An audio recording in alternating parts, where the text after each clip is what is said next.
Hey gang, Dr. Big Ed, your guitar pedal shrink. Back again. I was thinking about what haven't I covered that we all want to know about, that I have way too much experience in, way too much. And I was like, oh wait, I'm giving away a compressor this week. So November 2nd, I'll probably put this video out before then, so you might have some time to still win this. But I was like, oh my God, I haven't talked about compression, and I'm a huge compression fan. So what do we need to know about compression? The first thing you need to know about compression is not everybody needs a compressor.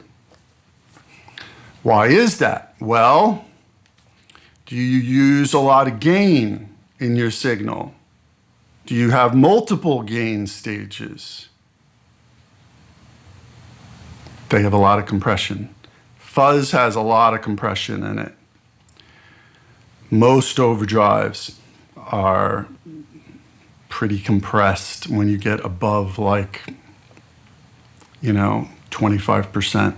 And even then, they're compressed, even at lower settings. So if you have an always on drive, if you combine drive with fuzz, if you use some heavy, spitty, crunchy fuzzes, you might not need a compressor.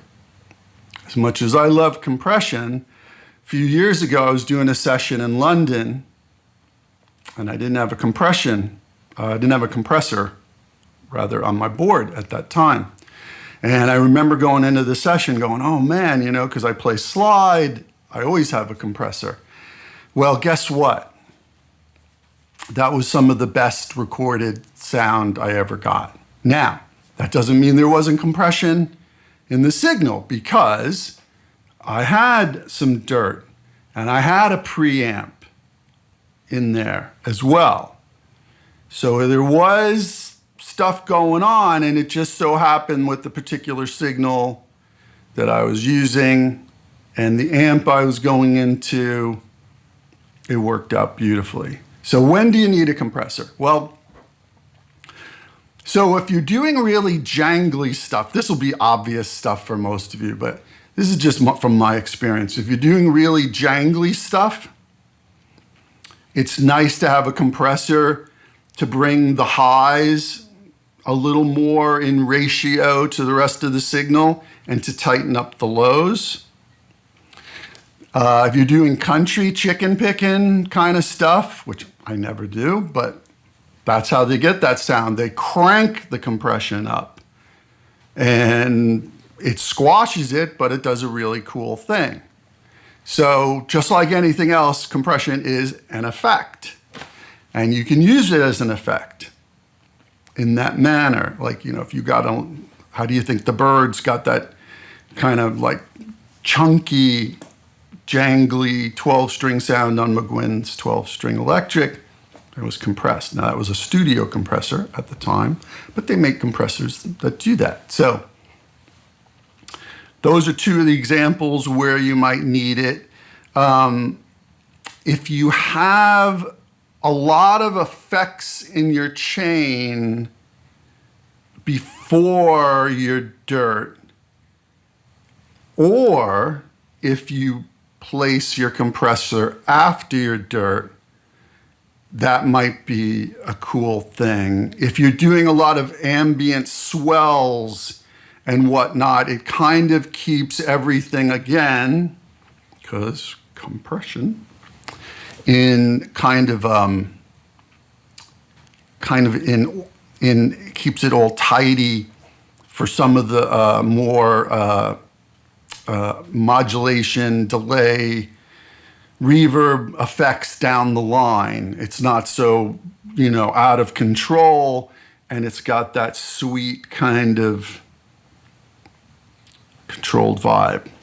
So that's really, now, if you're doing swells, a compressor is really handy because you're bringing up your volume on your volume pedal, and it will even it out to bring it down the line, right? So that's also really cool for compression. Just having a compressor on for having a compressor on sake doesn't really make a lot of sense, actually, really, as I've found. Now, if you're playing slide guitar, absolutely I've found, and I can tell the difference. I can tell the difference in the attack, in the detail of what I'm doing, in the balance of what I'm doing. Again, this thing. It just makes slide guitars hard enough as it is, no matter how good you are. But keeping it kind of tight and focused is a really, really nice thing. So it's also great for slide guitar. So highly recommended for that. But just to have it on sake, I'm not crazy about. Why? Because you'll hear the difference. Your signal's going to be compressed when it goes in to be mixed. It's going to be compressed again when it gets mastered. As my good buddy Eric Amble often says, why do you want to master your sound going in before it's hit all that stuff, right? It's good advice, and he knows. Oh, he knows. The other thing we need to talk about, though, is what type of compression. So when I was coming up, there were people who were using like the 1176 on vocals with the compression off just to get the sound of it. That's another key thing. All pedals, all devices, all rack units have a sound. And they were using this sound on vocals to make them really punchy in the 90s. You know, Chris Cornell was famous for running through an 1176 first with them off, and then they probably had some other compression down the line for the sound of it. So if you're using something for the sound of it, that's pretty cool. Highly endorse that. But we have to think about staging with that, right? So for guitar, though, how does this work? So I've tried a lot of the 1176 compressors for guitar. In my opinion, this is just my opinion, it works fine, but they're a little heavy-handed. They're not gentle enough. You know, they're a little harder. And I've tried a bunch of them. I like them all. They're all really cool. I've been very impressed by them, but I don't end up using them in my signal. It's just a little too much. It's just a little too heavy-handed. But they can be really cool. Now, you'll hear people talk about, oh, Lowell George did two 1176 chained together. Yeah. Let me tell you something. I've tried all that, okay? That's not all Lowell George was doing. And if he was doing it, he wasn't doing it all the time, because I would hear it. All right, after 30 years in the business, I can hear what's going on. I've played with all that gear. I mix and master and do stuff every day. No, right? No. He wasn't doing it all the time, number one. Number two, you don't know the settings they were doing. Maybe one had the compression off and the other one had the compression on, or maybe they were both very lightly compressed running together. And if you listen to his recordings, it's not on everything, okay? It might have been a trick he liked. I find it to be cool too. I don't know if you want to do it all the time. I mean, do you want to eat chicken every day? Every day? The same way? I don't know. So 1176 ones are cool. There's some really great ones on the market. They sound wonderful. A lot of people put a lot of time into it. Cool. Love them. Just in doses. For me, I just think it's a specific sound. And if you're just going to have one compressor on your board, I don't know. You know what I mean? A compressor that I was not fond of, just in principle, like when I heard about them when they came out, was like, you know, the classic Ross compressors. And I was like, I don't know, you know, that sounds like too much. Well, when I finally got to try one, I was like, okay, this actually sounds really good because it's a sound. I wouldn't use it all the time. It's a little squishy, a little soft if you don't overuse it and you keep the sustain down and balance it nice so you're not over. It's actually really, really good. It's very musical. I was highly impressed how musical it was. And I even got the mini one by Maleko. Can't remember what it's called, but I have it around here somewhere. It's the little mini compressor that's based on the Ross. And their version has like the rare chip that, supposedly is like the holy grail thing for Ross compressors. Sounds fantastic. It could easily be an always on compressor if you keep it low. You don't want to overcompress it. If you want that chicken picking thing, yeah, crank it up and it can work really well with that too. Optical compressors, I really like the musicality of optical compressors, especially on acoustic guitars, because they're breathing and they're not very heavy-handed and they're very musical and open, or as open as a compressor could be. And they've got that just really like bloomy, without being too heavy kind of sound. It adds to the sound rather than takes away. So I'm a big fan of optical compressors. There's tons on the market. But here's the other thing I want you to consider about a compressor. And I've tried hundreds. I hate to say, but I've tried hundreds. Get one with a blend knob. Why? Because it makes it 1,000 times more useful. You can blend back in your dry signal. So you've still got the detail, you've still got the attack, you've still got the texture and the feel, most importantly, the feel on your fingers of the dry sound, but yet it is compressing a little. And you can blend to taste. You could put in 30% dry, you could put in 60% dry. The Slide Rig 1176 one I had, like the Compact Deluxe thing, whatever. There's a setting on that because it's two compressors that you can put the dry all the way up and it's like, at 100%. And it's still compressing, and it sounded awesome that way. That was my favorite for that. But with optical and Ross style compressors, like, the Wampler I think is a Ross style compressor, but he was so smart, he put in a blend, sounds amazing. In his case, he was also smart to put in, put the high content, the high frequency content back in. There's a switch to put the high frequency content back in. So get one with a blend, and if possible, get one with a tone control of some sort to bring some of the openness back in, because compressor will take some of that away. And in some cases, that's good. You won't need it. But in other cases, when it's more dynamic, open type material, like say on acoustic guitar, you want to bring some of that back. And in some guitar stuff, you might want to bring a little back on electric guitar. All right? For example, whoops, I knocked over my light. Oh, my light. Light sucks anyway. This is my favorite compressor. It's the Omnifix Smoothie. And as you can see, it's got compression volume. That's just to compensate for what you're using, how much compression you're using. Attack.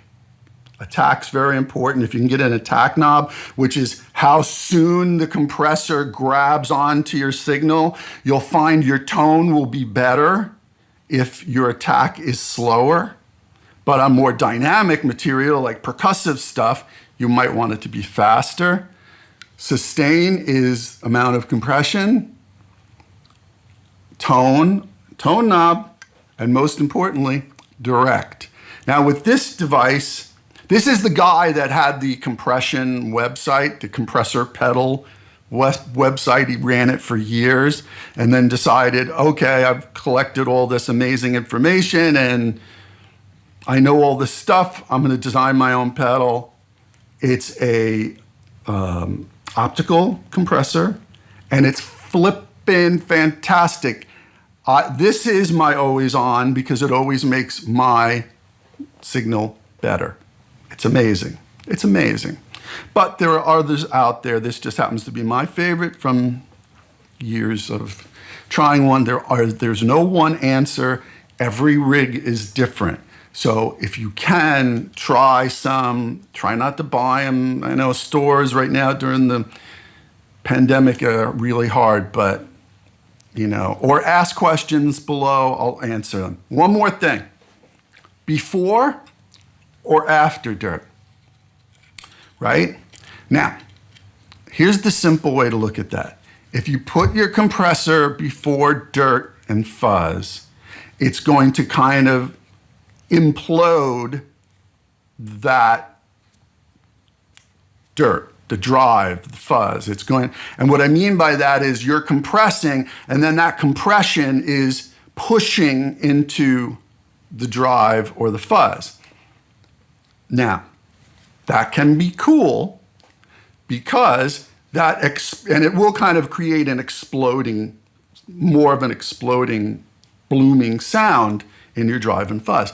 Now, that can be cool because you'll find when you put your compressor before your drive or fuzz, you'll be turning down your gain on those devices because your compressor is pushing into that and exploding. All right? And that can be cool. Putting a compressor before dirt and fuzz is also quieter. But again, if you have your dirt and fuzz exactly the way you want it, you may not want a compressor to affect that. So if you put your compressor after your dirt and fuzz, you'll find that you're going to retain more of precisely what you're used to, what you expect previously from that dirt and fuzz. Because now the dirt and fuzz, which has got compression and is pushing, is going through, and then the compressor's just kind of like leveling it off and nicing it and taking off the edges and bringing it tighter. However, if you use a lot of gain before a compressor, it'll be noisier. So that's the trade-off. Now I prefer, not always, but generally speaking, I prefer my compressor to come after my dirt and fuzz. Generally, I've got a little tiny bit of dirt on all the time, just enough to get that zing, kind of slide singing tone. And I don't mean crunchy singing. I mean just that nice little glaze, on top.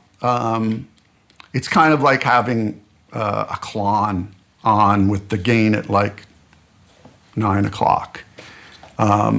That's kind of what I like. I like it at 9 o'clock or just below 9, a little light overdrive with a little tone, adjustment. Sometimes I'll have a fuzz after that, but that only comes on occasionally. And then the compressor. That way, the compressor is not really super noisy. And then, if I'm bringing the fuzz on, it's just a blast for a short period of time, so it's not as noticeable, especially when I turn the fuzz off.